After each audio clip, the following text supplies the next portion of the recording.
Many books, movies, and TV shows have tried to capture the scope of what happened between 1939 and 1945, but few have managed to be truly special. Those special few include the HBO miniseries Band of Brothers and The Pacific. Both are some of the grittiest and most well-told war stories audiences can experience. Imagine my excitement when I heard the same team behind both of those shows was making a companion piece. This time it's going to be about the United States Air Force and its bombing operations to soften up France for the D-Day invasion. I'd be willing to watch anything this crew puts together. So let's fire up HBO. Oh, it's on Apple TV this time? How things have changed.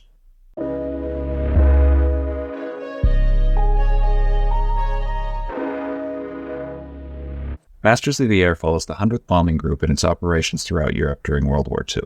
We join our flyboys as they arrive to a U.S. military base in the United Kingdom. We're introduced to our crew of misfits, and no sooner than the following morning, they are up in the air getting shot at. The shit's gonna hit the fan. This is a really good miniseries, and for the sake of being transparent, I didn't expect it to be.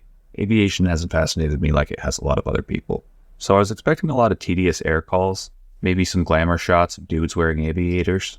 Both of those things are in this show, but it does not define our feature presentation. Now, this show is a masterwork of brotherhood, action, and historical storytelling. Let's start with the action. When I say this is some of the coolest dogfighting you'll ever see on screen, I mean it. Unfortunately, some of the CGI is noticeable, which I expected from a TV series, but the filmmakers behind this show crafted each scene in a way that the CGI doesn't break immersion. I could notice some unnatural smoothness on the planes, but I'm busy watching my boys getting their faces blown off. I just have priorities is what I'm saying.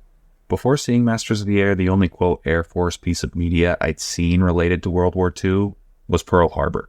Do I even need to say anything else? Even if I don't have to say anything else, I will. Pearl Harbor is one of the worst films ever made. The high-octane action that's seen in Masters of the Air will hook you, but the attachments you make with the men of the 100th will keep you coming back. I had a hard time picking out the main character of Masters of the Air. At first, we're following around Austin Butler's character, and just when you settle into what he's doing, we jump to Anthony Boyle. So I'm thinking Lieutenant Crosby must be the main character. But right when I think that, we jump to Callum Turner's character. It sounds jarring, but understand that is the point. The main character of Masters of the Air is the 100th Bombing Group as a collective. The audience is meant to feel like they're having breakfast with their fellow airmen. You get attached to these men and you feel the stress of the moments leading up to their current mission. So when you watch one of these guys get sucked out of a plane, it feels like a gut punch. Yep, I'm flying through the air. This is not good. The best part about this show is how it portrays world events and the people who experience them.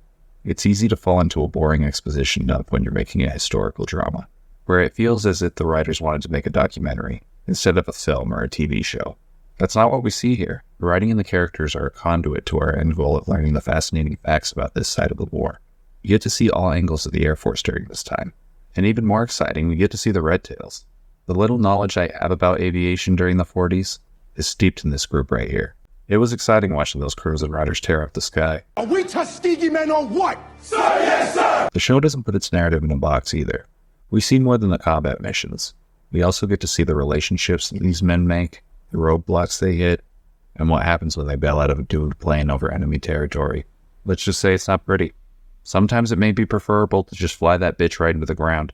That's the other thing I'd like to mention. There's no hesitation showing the horrors of war, and I always appreciate that. I approve this message. I want to close this video out by saying Apple TV has put together a lot of quality entertainment recently. They're not paying me to say that. Can you believe it? I have such a big market. It's true though. With the exception of a few, every TV show and movie this company has put together has been a banger. They don't seem to be making money off of these projects, but I'll keep watching them as long as they keep making them this good. I loved Masters of the Air, and I think you should binge watch the 9-episode run the second this video ends. It's one of the best shows I've seen in a minute, a worthy addition to Band of Brothers and the Pacific. That's it for me, and as always, thank you for your time.